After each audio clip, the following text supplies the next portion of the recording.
किसी भी देश को समृद्धशाली बनाने के लिए आवश्यक है कि उस देश के संसाधनों का जो वितरण है वो वहाँ के नागरिकों में समान रूप से किया जा सके। इसीलिए हर देश में जनसंख्या गणना की जाती है और देखा जाता है कि आने वाले भविष्य में जब भी कोई योजना बनाई जा सके तो नागरिकों की संख्या को ध्यान में रखते हुए कार्य किया जा सके। नमस्कार दोस्तों, मैं रमाशंकर डिमरी तुलिका दर्शन चैनल में आपका स्वागत करता हूँ।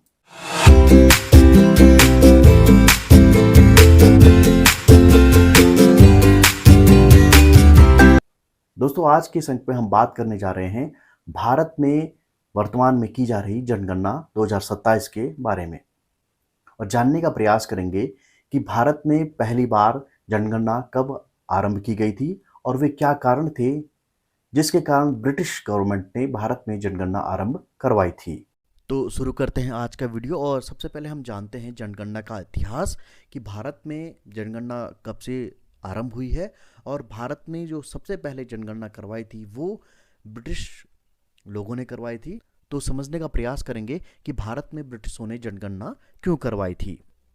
तो देखिए, यहाँ पर वे सभी प्रमुख कारण हैं जिसके कारण ब्रिटिश लोगों ने भारत में जनगणना शुरू करवाई थी। तो देखिए, पहला तो उनका कारण था प्रशासनिक नियंत्रण मजबूत करना। ब्रिटिश सरकार को यह जानना था कि देश में कितनी जनसंख्या है, लोग कहाँ कहाँ रहते हैं और उनकी सामाजिक स्थिति क्या है, ताकि शासन चलाना आसान हो सके। तो अब पहला जो कारण है वो वो था प्रशासनिक नियंत्रण को मजबूत करना, क्योंकि 1857 में जो संग्राम हुआ था उसके बाद ये आवश्यकता महसूस की जाने लगी थी ब्रिटिश लोगों के मन में कि अगर भारत पर ज़्यादा देर तक शासन करना है तो इसकी प्रशासनिक नियंत्रण को मजबूत करना होगा। दूसरा कारण था कर, यानी कि रेवेन्यू वसूलने में सुविधा होना। जनसंख्या, जमीन और पैसों की जानकारी से सरकार को टैक्स तय करने और वसूलने में मदद मिलती थी। अब जब जनगणना होती तो ये पता चल जाता कि भारत की कितनी जनसंख्या है, कहाँ कहाँ पर ज़मीनें हैं जिस पर आबादी है, कितनी ज़मीन पर कृषि होती है और लोगों के जो पेशा है उसके बारे में भी जानकारी मिलती और उसके हिसाब से सरकार फिर उनसे टैक्स वसूलती। तीसरा कारण था कानून व्यवस्था बनाए रखना। किस क्षेत्र में कौन सी जाति, धर्म या समुदाय ज़्यादा है, यह जानकर ब्रिटिश प्रशासन अपने नियंत्रण और पुलिस व्यवस्था को बेहतर बनाता था।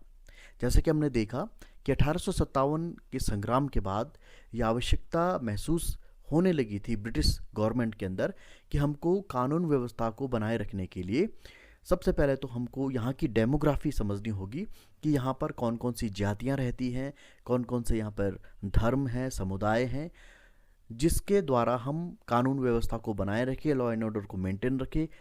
किस जगह पर पुलिस थाने स्थापित किए जाने हैं, किस जगह पर पुलिस चौकी से काम चल जाएगा। तो ये सारे के सारे कानून व्यवस्था, लॉ एंड ऑर्डर को बनाने के लिए भी इम्पोर्टेंट था जनगणना। चौथा कारण था सामाजिक वर्गीकरण, यानी कि यहाँ पर जो ब्रिटिश लोगों का डिवाइड एंड रूल वाली पॉलिसी थी वो फिट यहाँ पर बैठ रही थी।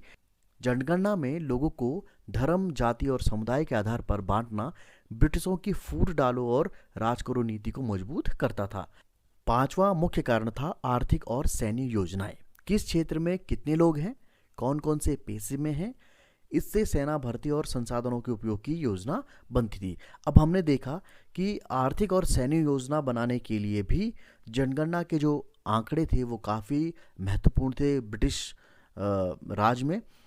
अब हमने देखा भी है कि जब भारत में उन्होंने अपनी सैन्य क्षमताओं को बढ़ाने के लिए अलग अलग जातियों को या अलग अलग समुदायों को देखा कि किस पे कितनी कैलिबर है, किस पे कितनी क्षमता है, उसी के हिसाब से आप आज भी आप देखते हैं कि अलग अलग राज्यों के नाम पे या अलग अलग समुदायों के नाम पे यहाँ पर रेजिमेंट भी बनाई गई, राइफल्स भी बनाए गए, जैसे Assam rifle, Garhwal rifle, Kumaon regiment, Mahar regiment, Rajputana rifle, Assam rifle, Gorkha rifle. तो यहाँ पर जो जनगणना के आंकड़े इकट्ठा हो रहे थे ब्रिटिश जनगणना के अंतर्गत, उसी को ध्यान में रखते हुए उन्होंने सबसे पहले तो डिवाइड एंड रूल की पॉलिसी अपनाई, लोगों को जाति, धर्म और समुदायों में बांटा और उसी के आधार पर उन्होंने अपने यहाँ पर जो सेना का निर्माण किया, जो छोटे छोटे उन्होंने टुकड़ियाँ बनाई या राइफल्स बनाई या रेजिमेंट्स बनाई, वो बहुत ही महत्वपूर्ण ढंग से उन्होंने इस पूरी की पूरी जनगणना के जो आंकड़े थे उसके मुताबिक उन्होंने किए। देखिए, जनगणना के जो प्रमुख लाभ थे ब्रिटिशों के लिए, उसमें अगर हम बुलेट पॉइंट्स में देखें तो सटीक प्रशासन के लिए, कर वसूली में आसानी के लिए, राजनीतिक नियंत्रण के लिए और आर्थिक विकास की योजनाओं को बनाने में, सैन्य और संसाधन प्रबंधन में जनगणना के जो आंकड़े थे वो ब्रिटिश लोगों के लिए काफ़ी लाभप्रद थे। जनगणना सिर्फ गिनती नहीं बल्कि ब्रिटिश शासन की एक सुनियोजित रणनीति थी जिसका उद्देश्य भारत पर शासन को और अधिक प्रभावी बनाना था। तो देखिए, ये तो वो समकालीन कारण थे जिनके कारण भारत में जनगणना का प्रारंभ ब्रिटिश गवर्नमेंट के दौरान हुआ था। लेकिन आज स्थिति उलट चुकी है। जनगणना हमारे लिए बहुत ही आवश्यक है, क्योंकि अगर भारत को सुपर पावर बनाना है या भारत में लोक कल्याणकारी राज्य की अवधारणा को साकार करना है, तो जितने 5 कारण 1881 में रहे, उससे ज़्यादा कारण आज भारत स्वतंत्रता के बाद देखता है। और आज अगर हम देखें कि भारत आर्थिक रूप से संपन्न हो रहा है, तो कहीं ना कहीं भारत की जनसंख्या भी बढ़ रही है, तो भारत के नागरिकों के लिए चिकित्सा, स्वास्थ्य, रोजगार और अन्य मुद्दों को प्रमुखता देने हेतु और उनसे जुड़ी हुई योजनाओं को बनाने के लिए भी जनगणना आवश्यक हो जाती है। अब हम जनगणना के इतिहास को भी जान लेते हैं। यहाँ पर हमने उन कारणों को जाना जिनके कारण भारत में ब्रिटिशों ने जनगणना शुरू करवाई थी। अब हम भारत में जनगणना के इतिहास को भी समझ लेते हैं कि वे क्या क्या फैक्ट हैं जो हमें प्रतियोगी परीक्षाओं में भी लाभ दिला सकते हैं और हमारे सामान्य ज्ञान के लिए भी लाभदायक हैं। तो देखिए, 1872 में लॉर्ड मेयो के कार्यकाल में भारत की प्रथम जनगणना गैर समकालिक तरीके से आयोजित की गई थी। अब यहाँ पर देखिए, गैर समकालिक जो तरीका बताया गया उसमें क्या था कि 1872 में लॉर्ड मेयो के समय में जो भी यहाँ पर सेंसस का काम किया गया वो पूरे के पूरे भारत में नहीं किया गया था। अंग्रेजों ने अपने मुताबिक जिस जगह पर उनकी कॉलोनी थी या उपनिवेशवाद के अधिकार में वो क्षेत्र थे, वहीं पर इन्होंने ये जनगणना करवाई थी। तो ये पहली जो जनगणना हुई थी 1872 में, ये गैर समकालिक तरीके से आयोजित करवाई गई थी। 1881 में लॉर्ड रिपन के कार्यकाल में भारत की प्रथम जनगणना समकालिक तरीके से आयोजित की गई। अब देखिए, यहाँ पर लॉर्ड मेयो के बाद में लॉर्ड रिपन जो कार्यकाल संभालते हैं और 1881 में लॉर्ड रिपन भारत की प्रथम समकालिक जनगणना करवाते हैं। समकालिक तरीके से जो जनगणना आयोजित हो जाती है, इसमें ध्यान देने योग्य बात यह है कि ये पूरे भारत में एक साथ कराई गई थी और इसमें सभी क्षेत्रों में जनगणना का कार्य किया गया था। तब से हर 10 वर्ष में जनगणना का आयोजन किया जा रहा है और यहाँ से 1881 के बाद से हर 10 साल के अंतराल में जनगणना होती रहती है। स्वतंत्र भारत की प्रथम जनगणना 1951 में आयोजित की गई। तो देश की ये 9वीं जनगणना थी, लेकिन स्वतंत्र भारत की ये पहली जनगणना थी। तो कई बार प्रश्न पूछा भी जाता है कि भारत की प्रथम जनगणना स्वतंत्रता के बाद कब हुई, तो इसका उत्तर हो जाता है 1951 में। और अगर हम 1951 की जनगणना को काउंट करें, जब से हमारे यहाँ जनगणना शुरू हुई है ब्रिटिश एरा से, तो ये 9वीं जनगणना थी। अब हम देखते हैं कि भारत में जनगणना का कार्य कब कब आयोजित किया गया। तो सबसे पहले ब्रिटिश भारत में जनगणना की गई थी 1881, उसके बाद 1891, फिर 1901, 1911, 1921, 1931 और 1941 में। स्वतंत्र भारत में जनगणना की बात करें तो ये 1951, 1961, 1971, 1981, 1991, 2001, 2011 और फिर 2021 में यह जनगणना होनी थी, लेकिन कोरोना के चलते हुए 2021 की जनगणना को 2027 में आयोजित किया जा रहा है।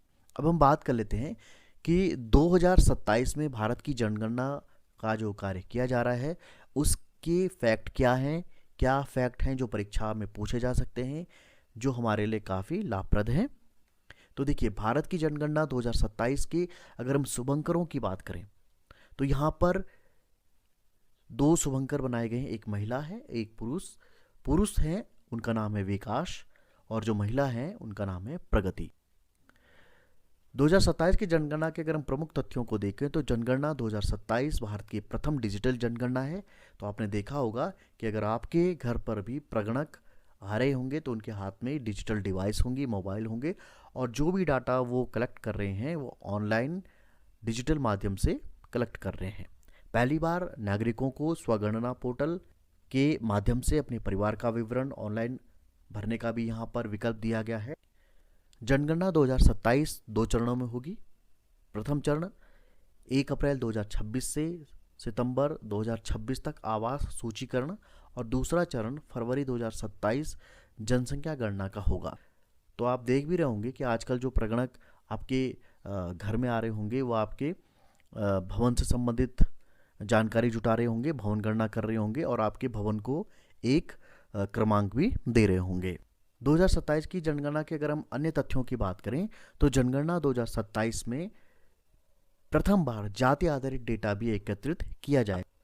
जनगणना 2027 के लिए प्रसिद्ध रेत शिल्पी सुदर्शन पटनायक को ब्रांड एम्बेसडर नियुक्त किया गया है। जैसा कि हमने देखा कि हर कार्यक्रम में, हर किसी जो इस तरीके के मिशन मोड में जो कार्यक्रम चलाए जाते हैं उनमें किसी हस्ती को, सेलिब्रिटी को उसका ब्रांड एम्बेसडर नियुक्त किया जाता है। तो इस जनगणना 2027 के लिए जो प्रसिद्ध सैंड आर्टिस्ट हैं सुदर्शन पटनायक, उन्हें ब्रांड एम्बेसडर नियुक्त किया गया है। तो कई बार प्रश्न पूछा जा सकता है कि 2027 के जो सेंसस है, 2027 की जनगणना है, उसके ब्रांड एम्बेसडर कौन है?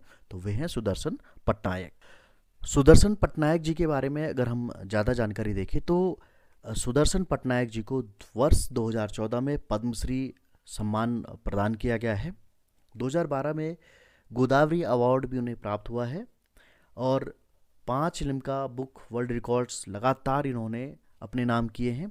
People's Choice Award Atlantic City America में 2014 में आयोजित हुआ था, वहाँ पर इनको पीपुल्स चॉइस अवार्ड भी प्रदान किया गया। साल 2017 में 10वीं मॉस्को चैंपियनशिप में भी इन्होंने पार्टिसिपेट किया, वहाँ पर भी इनको अवार्ड्स दिए गए हैं और 50 में से 27 अंतर्राष्ट्रीय चैंपियनशिप भी इन्होंने जीती है सैंड आर्ट में।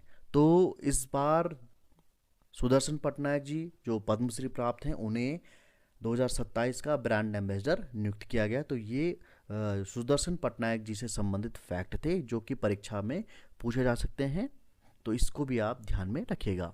तो दोस्तों ये था तुलिका दर्शन चैनल का आज का अंक, जिसमें हमने भारत में की जा रही जनगणना के पक्षों को जाना, उन तथ्यों को भी जाना जो प्रतियोगी परीक्षाओं में पूछे जा सकते हैं। साथ ही हमने जनगणना के इतिहास के बारे में भी समझने का प्रयास किया। आपको आज का अंक कैसा लगा हमें कमेंट सेक्शन में जरूर लिखिएगा। अगर आप हमारे साथ में नए जुड़े हैं तो हमारे चैनल को सब्सक्राइब करना ना भूलिएगा। साथ ही बेल आइकन के नोटिफिकेशन को हमेशा ऑन रखिएगा ताकि जब भी हम इस प्रकार के वीडियो अपलोड करें तो आपको उसका नोटिफिकेशन प्राप्त हो जाए।